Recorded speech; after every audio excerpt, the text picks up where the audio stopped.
Após a derrota do governo na Câmara dos Deputados com a MP do IOF, o governo federal está buscando novas estratégias para equilibrar as contas públicas. Uma das principais apostas é a elevação da tributação sobre as casas de apostas online, as famosas BETs. Mas será que o governo consegue passar isso? Vamos perguntar para Daiane Oliveira aqui no plantão do Meteoro.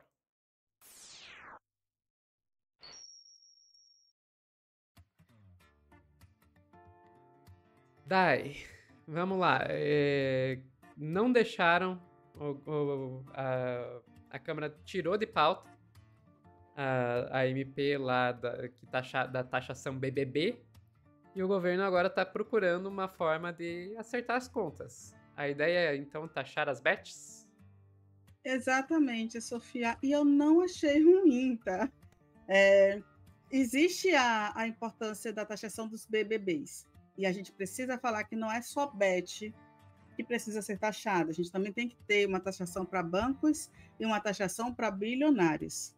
Dito isso, taxando pelo menos as bets já é um começo, Sofia. Porque a gente viu a Câmara, né, recuar e impedir essa taxação, que é extremamente necessária para a gente ter um princípio de justiça tributária. E o que seria um princípio de justiça tributária? Que pessoas que ganham mais, que recebem mais, nesse caso a gente não está falando de pessoa física, né, são instituições, paguem para quem tem menos e vai precisar pagar também de forma proporcional aos cofres públicos para a manutenção de um país como um todo.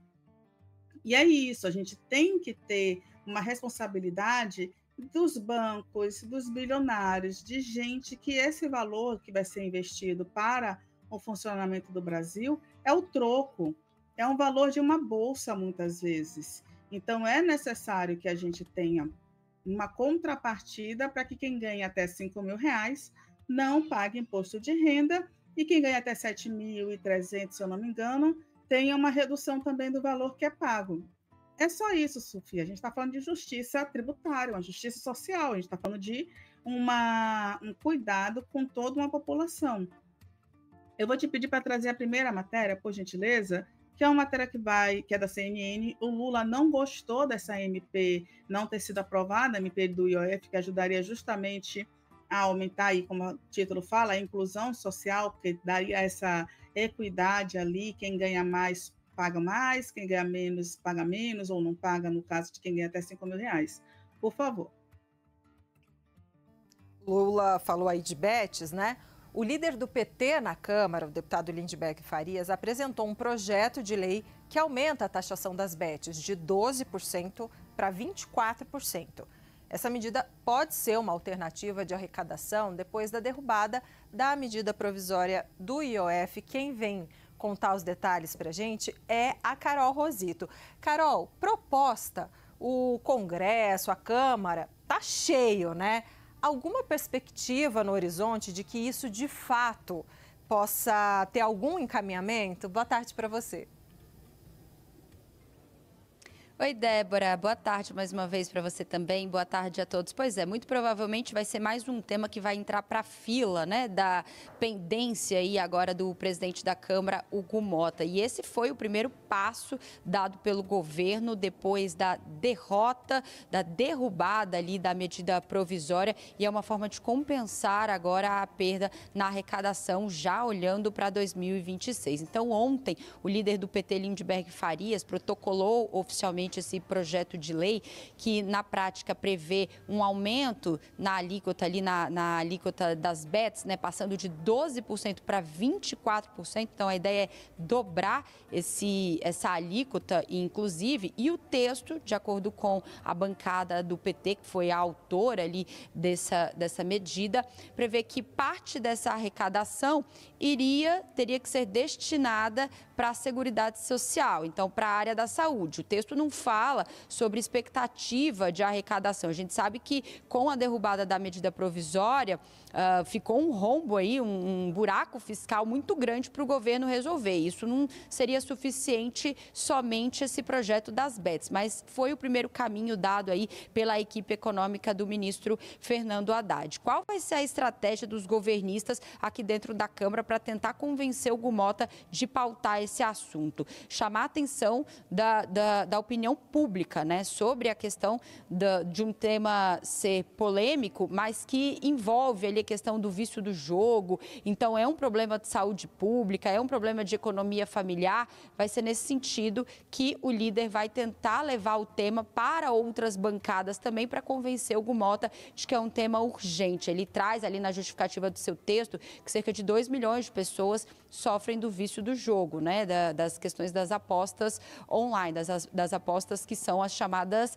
bets. Portanto, vai ser nesse sentido. Vamos lembrar que a medida provisória que foi enterrada aqui dentro da Câmara, porque teve um requerimento de retirada de pauta, então ela nem chegou a ser analisada e por conta disso perdeu a validade, já constava esse aumento de alíquota para as bets, mas não em 24%, era de 12% para 18%, o texto ali do deputado Carlos Zaratini. De qualquer maneira, gerou uma grande repercussão aqui dentro do Congresso Nacional, é um tema bastante polêmico, né? Então, a gente vai ter que acompanhar como é que vai ser a tramitação desse assunto. O projeto agora aguarda um despacho oficial de Hugo Mota para que ele defina qual vai ser o rito dessa proposta. Se vai passar primeiro pela Comissão de Constituição e Justiça ou se vai haver alguma articulação nos bastidores para tentar levar esse tema diretamente para o plenário. Mais uma coisa.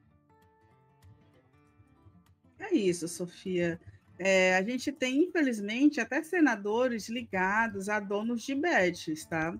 E a gente precisa falar que, eu gostei aí da jornalista que fala, não, porque é um tema muito difícil, é difícil passar.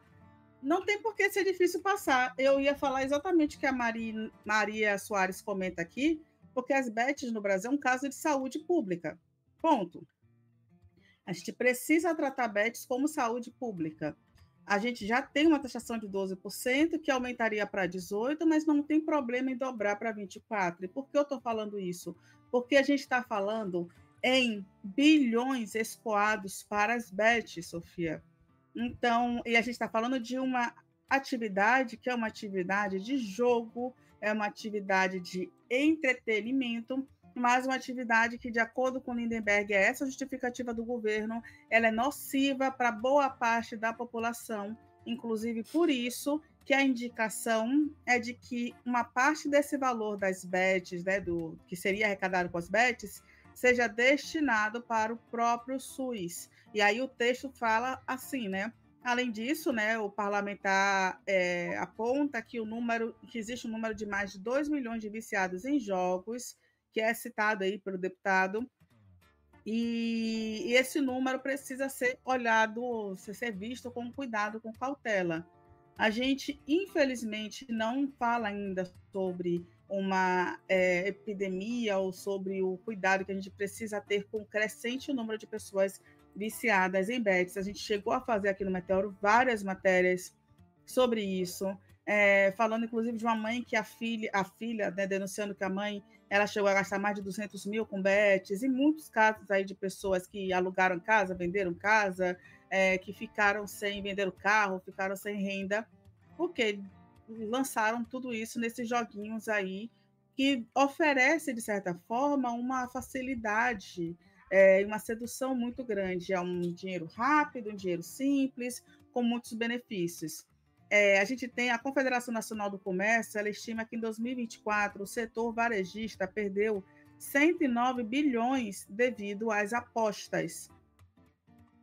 Em Minas Gerais, a perda pode chegar até 30 bilhões, reduzida do PIB estadual.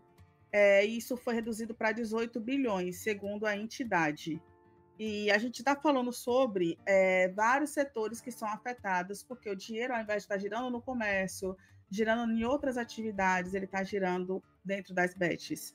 O Ministério da Previdência Social registrou 49 concessões de benefícios por incapacidade temporária 402 concessões de benefícios, perdão, gente, devido a transtornos relacionados em jogos em 2024. Isso pode parecer pouco, mas 402 concessões de benefícios por incapacidade é muita coisa, gente. Esse número, inclusive, pode crescer de acordo com que as pessoas e a própria ciência e o próprio Estado reconheça que o vício em bets é uma doença.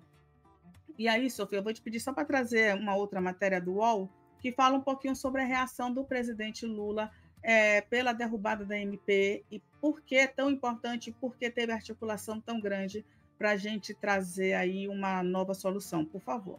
Ô, Carla, o que o presidente Lula tem falado sobre essa medida provisória? Diego, a gente está no quase tempo real, tá tudo acontecendo aqui, né? Teve a coletiva do Haddad, essa do Lindbergh, e estava tendo um evento no Planalto. O Lula falou rapidinho com os jornalistas, a Letícia Casado tá lá. E o que ele disse? Ele disse que não é o Lula que vai ganhar, né, com isso. E ele fala que é uma pobreza de espírito votar contra a MP.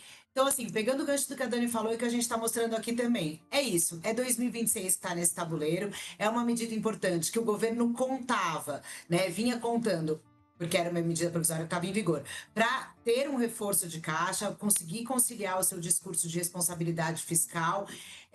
Agora, para usar aquela sempre palavra da moda que a gente já usa há muito tempo falando de política no Brasil, a questão das narrativas, né? O ministro da Fazenda, Fernando Haddad, ele tem uma dificuldade extra que pregam nele a questão do taxade, né? De taxas, que é o que a oposição vai fazer hoje, falando, olha, o governo está querendo, na verdade, aumentar imposto. Que o governo diz, não, a gente está querendo fazer justiça tributária, taxar o andar de cima para proteger e beneficiar os mais pobres.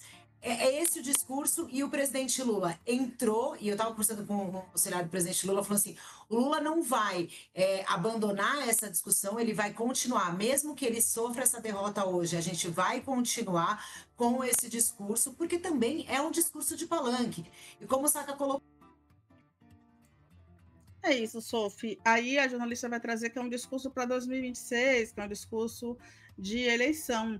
Só que mais do que um discurso de eleição, é um discurso de um começo de uma revolução. E eu não estou sendo, é porque Daiane ama o Lula. Não é sobre isso, gente. É porque é o mínimo que a gente espera de um país, é que quem ganhe menos, pague menos, para que quem ganhe mais, pague mais. Então, isso não é sobre o Lula. O Lula pode ganhar votos em ser um bom presidente com isso? Pode. Mas isso é importante para o Brasil. Isso a gente está falando de justiça tributária. É um começo de uma reforma tributária que ninguém consegue fazer justamente porque o Congresso está aí beneficiando os bilionários, os bancos, os donos de bet.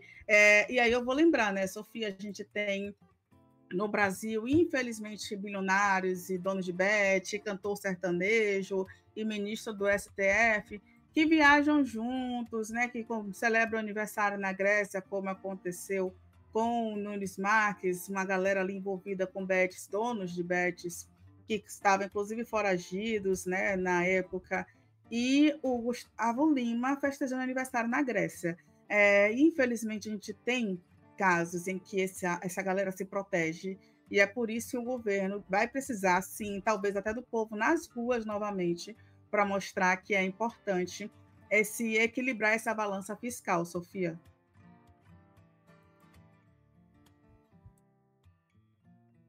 Sophie, você está mutada. Perfeito, Dai. Eu vou ser bem sincera. Eu sou mais radical que você. Eu acho que tinha que acabar as bets. Sendo 100% sincera, tinha que acabar as bets. Ai, Sofia, proibição não é a solução. Veja bem, eu não estou falando em proibir jogos de azar. Se você tentar proibir jogos de azar, você simplesmente vai gerar um mercado ilegal de jogos de azar. Agora, quando a gente tá falando das bets, a gente tá falando de uma coisa muito específica. A gente tá falando de uma coisa que você pode carregar o tempo todo com você na tua mão no seu celular. A gente tá falando de uma coisa que você tem uma resposta imediata depois do jogo. Tudo isso acaba ajudando as pessoas a se viciar muito mais do que, digamos, uma loteria, sabe? Então tinha que acabar. Mas, Sofia, é impossível acontecer isso porque elas estão financiando os políticos, o futebol, a imprensa, etc, etc. Ok, no mínimo, coloca o bode na sala, sabe? vai lá, não, vamos proibir as bets. Daí a hora que eles, não, vamos colocar uma taxinha aqui, que daí a gente fica num meio termo, sabe, gente? Isso é uma coisa que às vezes tá faltando um pouco na esquerda institucional brasileira, essa ideia de que, gente, joga a pauta máxima. Se você não conseguir a pauta máxima, no mínimo você fortalece a pauta mínima, sabe? É mais ou menos como a social-democracia só foi possível aí durante a segunda metade do século XX porque tinha uma ameaça comunista. Acabou a ameaça comunista, aí o neoliberalismo tomou conta do mundo inteiro, entendeu? Então, vamos ser um pouquinho mais radicais? Vamos lá, proposta: acabar com as bets. Ficamos por aqui, Dai? Sofia, assina onde pra gente acabar com as bets? Ficamos. Pessoal que tá assistindo ao vivo, não sai daí que a gente volta a dar um tchauzinho pra vocês.